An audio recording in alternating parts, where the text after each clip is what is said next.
네, 그다음. 네, 이제 9개 매체 질문 받았습니다. 이제 마지막 10번째 매체 질문을 좀 받을까 싶은데요. 네, YTN 강진원 기자님, 그 마지막으로는 기자님 질문 받고 통신사 질문을 마지막 혹시 필요하면 30분까지 하시죠. 30분까지요? 네. 대통령 이제 좀 다시 기력이 더 나신 것 같습니다. 아, 지금 잠시 사 깨는 것 같아요. 네, 네, 강진원 기자님. 네. 네. 네, 대통령님 순방 기간 고생 많으셨습니다. 그 당청 관계 관련해서 앞선 다른 기자분께서 질문을 주셨는데 추가로 좀 더 질문을 드리고 싶습니다. 지방선거 이후에 국정 지지율이 하락세를 보이고 있다라는 일단 분석들이 좀 많이 나오고 있습니다. 이것과 관련해서 여당 지도부의 지방선거 전략 그리고 당청 관계와 연결지어서 보는 시선도 있는데 지방선거 이후 국정 지지율 하락세, 당청 관계 그리고 여당 지도부의 선거 전략에 대해서 어떻게 생각하시는지 여쭤보고 싶습니다. 사실 저는 이제 선거를 기점으로 전후를 나눠본다면 저는 변한 게 없어요. 국정은 변한 게 없습니다. 그냥 똑같이 진행되고 있죠. 끊임없이 열심히 노력하고 있고 뭐 작은아마 성과들이 있습니다. 변한 건 없어요. 선거를 기점으로 무슨 정책이 바뀐 것도 아니고 결과가 바뀐 것도 없죠. 근데 선거일을 기점으로 지지율이 폭락을 하고 있죠. 엄중하게 받아들여야죠. 국민들의 평가입니다. 그런 거겠죠.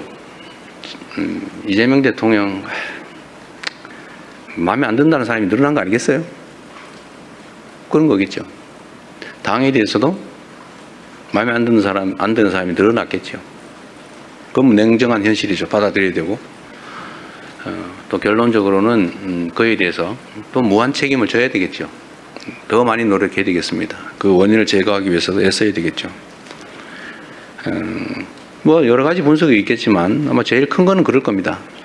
먹고 살기 힘들어 죽겠는데 뭘 가지고 싸우는 거야? 도대체 너네들의 그 다툼이라고 하는 게 우리의 삶과 뭔 상관이 있으며 우리가 맡긴 공적 업무와 무슨 상관이 있느냐 아닐까 하는 게 제 생각이에요. 각자에겐 중요한 일이겠지만 우리 국민들께서 보시기에는 화날 만하다 그런 생각이 듭니다. 최대한 빨리 이 상황을 정리할 수 있도록 노력해야 되겠죠. 그리고 이제 국민 여러분께도 실망하고 계신 국민 여러분께도 이 말씀을 좀 드리고 싶어요. 우리가 어떻게 하면 더 나은 상황에서 더 효율적으로 더 국민들을 위해서 국가를 위해서 주어진 원래의 책임을 잘할 수 있을까를 탐구하는 과정이다 라고 이해를 좀 해주시면 좋겠습니다. 최소한 저를 포함한 정부는 그래요. 이 일을 대면하는 입장에서 우리는 나름 최선을 다했지만 어쨌든 국민들께서 우리가 기대하는 만큼의 선택을 하해 주지 않으신 거죠. 그건 현실이지 않습니까? 그래서 어쨌든 생기는 문제들, 논쟁도 있고 또 해석을 둘러싼 다툼도 있고 대책을 둘러싼 논쟁과 다툼도 또 있는 거죠. 그러나 그조차도 더 나은 대한민국, 민생 문제, 민생 경제 더 나은 진전, 더 나은 결과 이걸 만들기 위한 노력입니다. 뭐 제가 선거 얘기를 합니다. 선거법 위반이라고 공정 의무 위반에 해당될 수 있다고 그래서 선거 얘기를 못하게 돼 있다고 그러네. 여기서 답을 해도 안 된다고 누군가 민주당의 선거를 위한 얘기를 하면 안 된다고 그래서 더 이상 말하기가 좀 어렵습니다. 그러나 분명한 거는 당은 더 많은 국민의 지지를 얻기 위해 노력해야 된다. 다른 요소를 찾기보다는 같은 요소를 찾기 위해서 노력해야 된다. 그래서 제가 이런 면에서 민주당 내의 경쟁과 갈등에 대해서도 한 말씀 꼭 드리고 싶어요. 그 원수 싸우듯이 하지 마십시오. 거기에 그 같은 입장에 있는 같은 진영이라고 하는 울타리 안에 있는 사람들끼리 경쟁을 하는 게 아니라 전쟁을 했어야 되겠습니까? 모욕하고 헐뜯고 없는 사실 만들어가지고 공격하고 그러니까 또 억울하다고 또 이쪽이 또 그러고 왜 그렇게 합니까? 경쟁을 해야 됩니다. 합리적 경쟁을. 있는 사실의 기초에서 논쟁하고 경쟁해야 됩니다. 없는 거 지어내지 마세요. 허수아비 전법이라고 없는 사실을 지어낸다면 거기다 막 공격하고 그래서 다른 옆에서 보는 사람이 저기 진짜 있나 봐. 이것도 하나의 테크닉이라고 생각하는지 모르지만 그 나쁜 짓이죠. 다시 서로 회복할 수 없어요. 나중에. 그건 전쟁이죠. 또 모욕하지 마세요. 왜 그렇게 서로 모욕하고 폄하하고 꼭 숨어가지고 그런 사람도 있어요. 당당하게 내놓고 합리적인 논쟁을 통해서 옆에서 지켜보는 사람도 누가 이길까 재미있게 결과를 지켜봐야지. 보면 막 확 짜증나게 그냥 막 쳐다보기도 싫게 왜 그렇게 싸웁니까? 이것도 정치 문화의 일부죠. 정치 문화도 더 잘하기 경쟁, 합리적 경쟁, 논쟁을 해야죠. 진짜 죽일 듯이 싸우고 진짜 죽이면 어떡해요? 응? 적도 아니고. 우리 안의 차이가 아무리 큰들 상대와 싸워 이겨야 될 상대와의 차이만큼 크겠냐 이 말씀 자주 드리는데 하여튼 전쟁이 되지 않으면 좋겠다. 그쪽 지나면 다 그만이에요. 지나면 또 맨날 보고 살아야 돼요. 그래서 그 말씀 꼭 드리고 싶습니다. 여야도 사실은 좀 마찬가지예요. 얘기 나온 김에 좀 있는 사실에 기반해서 합리적 논쟁을 하면 국민들께서도 누구 말이 맞아. 누가 더 멋있어. 이렇게 할 텐데 표현은 왜 그리 저렴하며 또 없는 사실을 지어내가지고 막 음해를 하고 말이에요. 이러니 감정이 서로 상하잖아요. 이게 정치를 하는 게 아니라 패싸움을 하고 있어요. 패싸움. 그 국민들이 보시기에 얼마나 불편하겠습니까? 좀 여야 간에 저를 공격하시더라도 좀 없는 얘기 만들어가지고 내가 언제 주가 9천 가지고 자화자찬했습니까? 제가 조심스러워서 일부러 주가 얘기 안 하고 있어요. 그런데 이재명 대통령 주가 9천 됐다고 자화자찬하지 마라 이런 논평 내고 그러면 되겠어요? 응? 내가 언제 그랬어? 내가 얼마나 주가 문제 조심하는지 압니까? 일체 한 번도 언급한 일이 없어요. 내가 몇천 포인트 됐다고 막 자랑했습니까? 제가 그럴 때마다 걱정이 있어요. 주식시장의 양극화도 사실은 심각한 자산 양극화를 부릅니다. 문제예요. 걱정이에요. 그걸 완화하기 위해서 정말 많은 노력을 해요. 주가지수가 외형적으로 트는 것보다는 다 한꺼번에 성장하면 좋겠는데 잘 안 되잖아요. 근데 자화자찬했다고 없는 사실을 만들어서 교만하게 그러지 마라 이러면 되겠습니까? 예를 들면 그래서 여야 간이든 당내든 정치적인 논쟁은 좀 전쟁이 아닌 경쟁이었으면 좋겠어요. 그 경쟁도 죽이기 경쟁이 아니고 네가 더 못하나 내가 더 못하나 이런 저열한 구태 경쟁이 아니고 누가 더 잘하나 누가 더 합리적인가 누가 더 효율적인가를 국민이 보는 앞에서 논쟁할 수 있었으면 좋겠습니다. 네, 이제 정말 마지막 질문으로 가겠습니다. 네, 지금 통신사 손 안 들어주셔서 그냥 제가 박준영 간사님, 네, 마지막 질문으로 받겠습니다. 안녕하십니까. 데일리 한국 박준영입니다. 먼저 늘 힘써주셔서 감사합니다. 대통령님께서 순방 직후 직접 브리핑에 나서시는 것은 이번이 처음이신데요. 앞으로도 매 순방 이후 이렇게 직접 브리핑을 하실지 궁금하고요. 또 통상 참모진이 설명해왔던 그런 순방 성과를 대통령께서 설명하기로 한 결정 과정에서 이 순방 성과가 국내 정치 이슈에 가려졌다는 판단이 좀 있었는지 궁금합니다. 네, 앞으로 이거 자주 할 거냐? 저는 사실 우리 언론인 여러분들 또 우리 국민 여러분 앞에서 직접 대화하는 게 저 자신에게도 도움이 되고 국정을 이해하는 데도 도움이 된다고 생각해요. 저는 많이 하고 싶은데 우리 참모들이 자꾸 말립니다.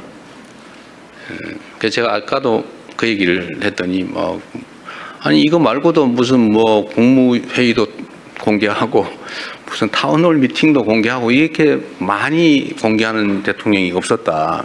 근데 기자회견까지 뭘 자꾸 또 더 하려고 그러냐 이런 지적을 받았습니다. 그래서 제가 그런 얘기했어요. 아니 되게 걱정은 그런 거죠. 혹시 뭐 불필요하게 했다가 질의응답 과정에서 실수하거나 아니면 뭐 오해가 생기거나 정제되지 못한 표현으로 갈등이 생기거나 그런 걱정을 하지 않을까 싶어요. 뭐 그것도 저는 정치의 일부라고 생각해요. 자주 좀 하고 싶은 게 제 소망인데 제가 이 내부에 그런 반대 의견도 있지만 이번에는 우리 순방 성과를 직접 설명해야 되겠다고 일방 통보를 한 다음에 제가 오늘 이 자리에 나왔습니다. 뭐 참모들로서는 그런 걱정하는 게 맞죠. 저는 앞으로도 좀 자주 하고 싶어요. 여러분들하고 대화를. 그리고 제 진지한 제 속마음도 우리 카메라 앞에 우리 국민 여러분께 보여드리고 싶어요. 진짜 하고 싶은 이야기. 얘기를 안 하니까 오해가 자꾸 생기는 것도 있더라고요. 뭐 사실 이번에 순방 성과 설명을 직접 하게 된 계기도 뭐 그런 거제 일환입니다. 국내 문제 상황이 영향을 미쳤냐?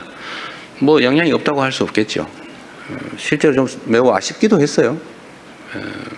예를 들면 우리가 이 국가의 격에 관한 문제, 소위 국격에 관한 문제죠. 예를 들면 해외에서 대한민국을 얼마나 높이 평가하는가.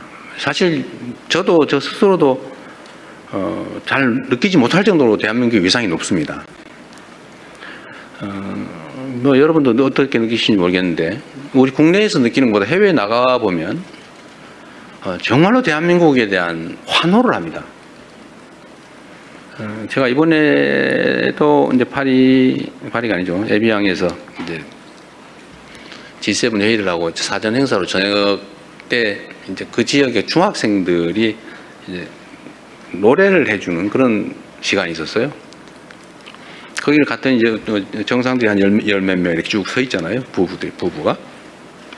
근데 그 앞에 한 200명 정도의 이제 중학생, 주로 여성들로 구성되어 있는 여학생들로 구성된 여기 그 합창단이 있었는데 그 합창단이 저하고 제 아내를 보더니 갑자기 이러는 거예요. 이게 다른 사람은 이게 뭔 뜻인지 몰라요. 이거 저 뭐야? 우리는 알죠. 그래서 제가 이렇게 해줬어요. 물론 뭐 모르는 사람도 좀 있지만 대부분 매우 즐거워했어요. 그게 한국 문화죠. 이 프랑스 에비앙 지역의 중학교 여러 개를 한 5개인가를 모았다는데 거기 그 학생들 사이에 대한민국 대통령과 부인을 딱 보니까 그 생각이 다 났던가 봐요. 그리고 이 정상들이 저한테 거의 예외 없이 그 얘기를 합니다. 자기 아내가, 자기의 딸이, 자기 아들이, 자기 누구가 한국어 배우고 있다. 한국 저희 공연 모주탄에서 난리다. 한국 가는 게 꿈이다. 다 그 얘기를 합니다. 그 한국이 일종의 뭐 이상향처럼 그려지고 있는 상황이에요. 제가 보니까. 그때 한국이 얼마나 유명합니까? 재작년 12월 3일에는 군사 쿠데타? 뭐 이러면서 놀랬잖아요. 그 다음에 또 횃불도 아니고 무슨 응원봉을 들고 노래를 부르면서 그걸 진압해가지고 민주주의 헌정 질서를 회복해요. 전 세계에 역사적으로 없던 일이잖아요. 그걸 보면 계속 놀라는데 요새는 거기다 문화적으로 거기다 반도체 뭐 이런 걸로 그러다니 유럽 같은 데는 방위 산업이 완전히 유럽을 압도하고 있단 말이에요. 한국산 방공 시스템, 소위 미사일 시스템을 못 구해가지고 막 서로 막 먼저 달라고 저한테 척닥하고 그래요. 막 비행기 수송기를 띄워가지고 막 바로 실어가요. 생산되자마자. 대한민국은 정말로 뭐 산업, 경제 측면, 문화 측면, 정치적 측면에서 세계의 총화가 돼가고 있어요. 얼마나 대단한 국가입니까? 이런 것들도 사실 많이 보여드리고 싶죠. 그런데 그런 게 이제 예를 들면 이태리의 어떤 국빈 방문에 대한 뭐 예를 들면 의전 행사나 뭐 이런 게 사실 우리 국민들한테 보여줘야 되거든요. 자세히. 근데 잘 안 됐죠, 사실은. 딴 거 하느라고. 아쉽죠. 어딜 가나 마찬가지입니다. 그래서 그런 아쉬움도 있었어요. 제가 그 말씀도 한번 드리고 싶었습니다. 우리 대한민국이라는 나라가 또 그 속에 살아가는 대한국민이라고 하는 존재가 얼마나 위대한 존재들인지 우리 자부심 가져도 된다. 물론 뭐 내부적으로 보면 어려움들이 많죠. 각 부문별로 어려움들이 많지만 그러나 그 점도 다른 나라들도 크게 뭐 예외는 아니고 뭐 양극화가 좀 우리가 좀 심하다는 측면도 있지만 그러나 전체적으로 보면 여전히 과학기술의 발전 속도나 국가의 민주주의 정도나 뭐 과학 문화예술의 발전 정도나 경제적 성장 성취나 이런 모든 것들이 정말로 전 세계가 이렇게 쳐다볼 만큼 대단하다. 그 말씀을 여러분께 꼭 드리고 싶습니다. 어려운 상황이긴 하지만 이런 유리한 좋은 점들은 최대한 키우고 또 부족한 부분은 채워가면서 모두가 함께 잘 사는 대한민국을 만들어 보도록 최선을 다하겠습니다. 감사합니다. 네, 감사합니다. 여기서 오늘 대통령님 브리핑 그리고 갑작스럽게 마련된 기자회견은 마치도록 하겠습니다. 앞으로 조금 더 자주 뵙겠습니다. 이상으로 유럽 G7 순방 결과 브리핑 마치겠습니다. 오늘 참석해 주신 기자분들 모두 감사드립니다.